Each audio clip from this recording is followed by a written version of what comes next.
Guys, welcome to the Husqvarna Walk and Talk. We're here in Northern Ireland, joined by six-time major champion Sitr Nick Faldo. Nick, how are we doing today? I'm great, I'm doing good. Yeah, you ready to take on this stunning ninth hole? It looks great, doesn't it? We've got a little wee pond down the left, we've got bunkers down the right. We're joined by a few fans as well. I see some robotics down there. We've got gallery back on the right, please. And then we're all good. They're taking it seriously. They are moving as well. What do you see down here? It's a long hole. All I did, we walked up half of it, and all I saw was, okay, pond left, so I'll be picking a fade or something to send it away from the pond somehow. Okay. There's more water in front of the green. Yeah, there's a lot going on, so we'll deal with it. We'll deal with it as we go. What the club golfer would say is, don't hit it in the pond. Yeah, straight away in there. So when I say to you, don't hit it in the pond, what did you see? I'm going to hook it straight into Well, it. you saw the pond. You Yeah. have to know. If I say pond, you see pond. Yeah. So you then have to move your target and go, Yeah. thank you very much for telling me. Mm-hmm. But I want to go down the fairway. So I picture seeing the ball go down the fairway with a fade and that sort of thing. Then I know I've got to do something through impact to make the thing fade. Yeah. Oh, here we go. Right, a little bit to the right to give it a... Lovely, There look you at go. that. Look at that. That is perfect, isn't it? Straight Yeah, I like down aiming at middle. the Husqvarna. I can nearly it's hit him actually right again. next to it. I'm going to go and say hello to it down All there. right. You've played in an era where the equipment's been a lot different. So how was that for you, kind of playing with equipment like you did, like Persimmon and those clubs, Blades, compared to hitting them steel now? shafts, a different golf ball. Personally, I loved it. I mean, that's what I came up.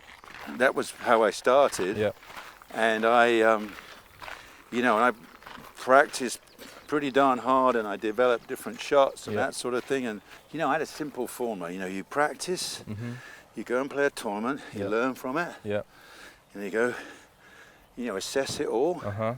Pretty simple. Then you practice again, and you throw yourself, some practice what you've learned, and then you go back into another tournament, you learn a bit more, and then eventually somewhere, which is, you need a sports psychologist, but somewhere you suddenly have self-belief and self-trust, thinking, I know I can do this now. Yeah, for sure. And do you find it difficult hitting clubs like you've just done now that have developed and they spend so much money on R&D now compared to how they used to be? Do you find that difficult now, or is it just normal? No, not now, but back I was part of the blooming transition, which didn't work for me.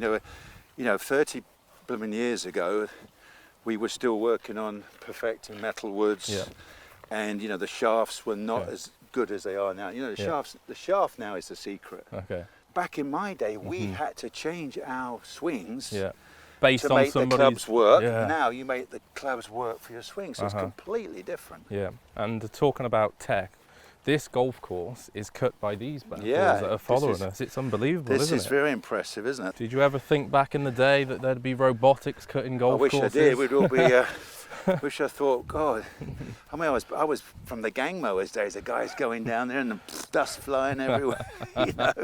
So so these things are unbelievable because of the silence. Yeah. Lindsay and I were we were in Florida, right next to the first green, and because 5 o'clock in the morning, you hear them go.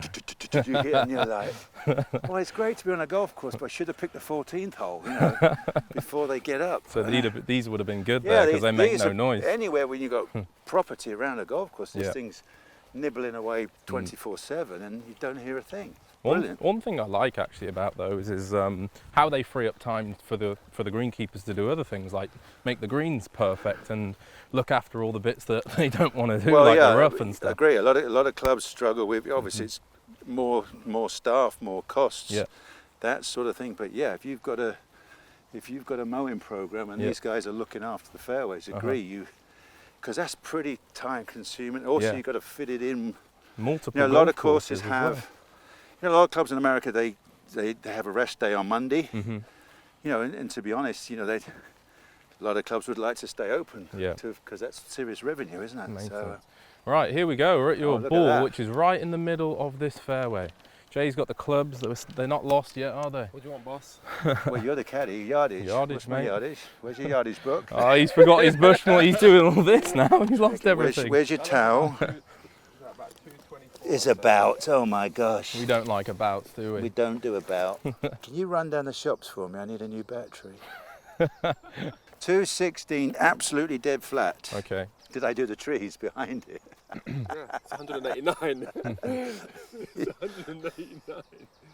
God, he's right. Bloody great caddy. Great caddy. What is it then? 190 yards. So Jeepers. 190. And what are you seeing here? Obviously, in your major championship victories, What am I Nick, seeing? you must have had I'm some seeing pressure trees. on a. Look at all the trees. You must have had some pressure on some approach shots. How do you handle these ones when you're under the pressure coming down? 18? Well, yeah, that's a heck of a question. So you look at the lie first.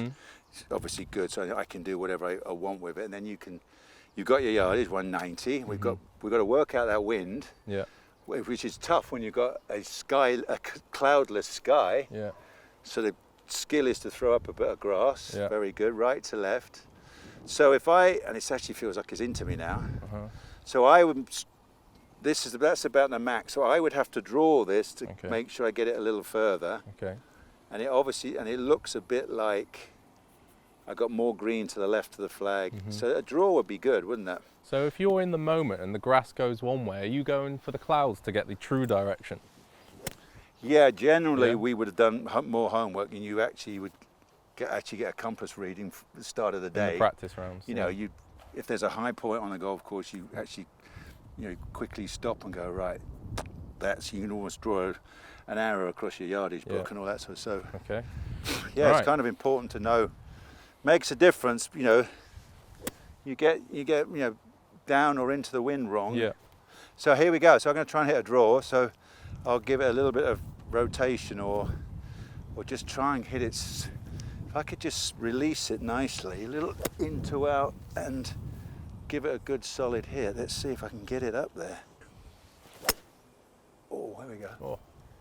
Get up. Get up, ball. It's not bad. At least it's on the right line. Oh, it's all right. Look at that for a bounce. Look at that. Wow, that's how you do it, I think, isn't it? Under a little bit of pressure. Nice grass. No you see, nice springy grass to hit it off. On that topic of conversation, Nick, about pressure, what were some things that you could say to amateurs if they're getting a bit nervous coming down the last few holes in a competition and they want to do well? Do you have a system that you use? Yeah, sure. Yeah. Well, the most important thing is you hear people say, don't get ahead of yourself. Yeah. So you're playing the 14th hole and it's going well, and you start thinking either, I don't like the 17th, or oh my God, if I win this, I'm going to get a trophy, and da-di-da-di. So you see where your mind's gone. Yeah. So that's first trick is to literally say stop and go like, where am I? So seriously, I used to just say to myself, like over a shot, I go, what do I want now? Okay. So you bring it back to the present moment. Absolutely. Yeah. Just by saying, what do I want now? Yeah. I'm here, have to be. And then I go, well, I want to do this and I want to do that. So I'm fine. And I'm not thinking, oh, why did I screw up that hole too bad? And I don't get me. So just by snapping yourself out of it. And because, our game, the cliches, it's one shot at a time, one hole at a time. But the better you can do that. So the mindset's massive in golf, isn't it? Oh, yeah. Well, unfortunately, we got you think about anticipation before, then you're out there and you have to be prepared because blimmin' anything can happen.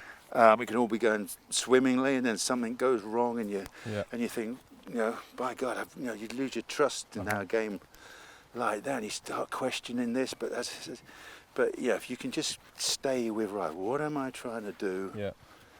And I know I can do it. Another great word. No, I know I can do this. And only hit the shot you know you can hit. That's another good one. If I was under pressure, I probably wouldn't try and draw it in here. I would fade it because I know I could do it. Because exactly what I said, I know I can do that. Draw, well, maybe not on the day.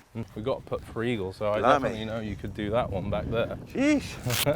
Getting excited What now, a pretty green. Look at that. Obviously, you're into huge course design, the Faldo design, and is it ever come to you about using robotics and things on the golf courses? To be honest, this is all. Even though they've been around a long time, this is kind of new to me. And it kind of makes sense. We're doing a project in Madeira. Yeah. And it's seriously up a mountain. It's like this, a couple of holes. Obviously, we got fairways that are really man would really have problems cutting it. So obviously sending these fellas out and look after the steep fairways would really make sense now, doesn't it? Did you like your caddy to read your putts, Nick? Yes and no. Yeah. You generally you do it yourself. Yeah. Some caddies are really good, but it's all about feeling and Like I might be thinking, well, I'm going to lag this one, and they look at it differently, and that's what you're causes talking a bit of. You're talking of fractions. Yeah. Okay. God, it looks like it goes that way from that side. It doesn't look as much this side. Yeah. You've got to do it all properly now with cameras watching. Line it up, and give it a. Oh, go! He went that way. Darn it! Bobble, didn't it? Hit a nasty. Take the birdie though. Take that one. There's a par 5. Nick, with the putting process there, what's some advice you'd give to amateurs how to get better at putting? Because they struggle. They struggle on fast. So you go where there's 4 parts. You got to read it. Yeah. You then got to be able to line up where you've read it.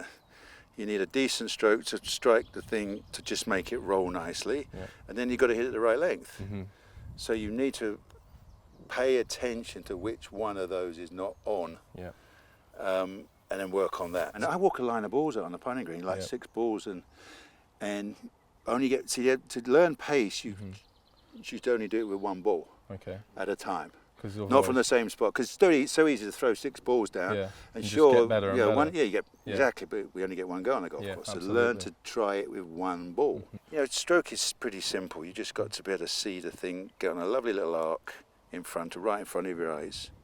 Well, I'll tell you a simple tip I worked out the other day. You can put your putter off the bridge of your nose, and that line is right on the back of the ball. So now I know that I am absolutely perfect over that golf ball.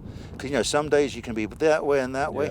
So just to spin it around like that, don't put it that way because a putter will lean, but put it like that. Now it hangs straight down.